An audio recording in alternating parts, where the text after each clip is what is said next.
Welcome to the Learning Pines YouTube. We hope this video helps. You start now, switch off ignition and remove the key, then put on gloves and eye protection.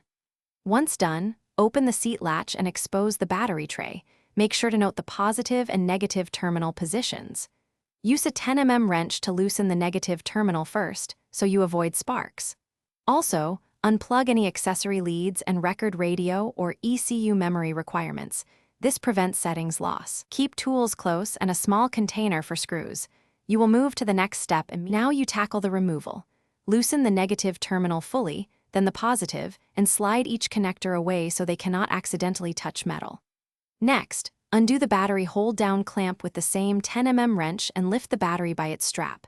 Keep it level to avoid spills. Once free, move the battery out of the compartment and inspect the tray for corrosion or acid residue. Clean any buildup with a baking soda and water paste, then dry. Make sure to dispose or store the battery safely. You finish by positioning the replacement battery upright in the tray and securing the hold-down clamp snugly. Then reconnect the positive terminal first and the negative last, tightening both to avoid loose connections. Once done, start the bike briefly to verify charging and reset clocks or stored settings as needed. If the bike does not start, make sure terminals are tight and clean, check the main fuse and ground connection, and try jump-starting from a known good source. If problems persist, inspect the charging system. Thanks for watching. Consider subscribing if we helped you.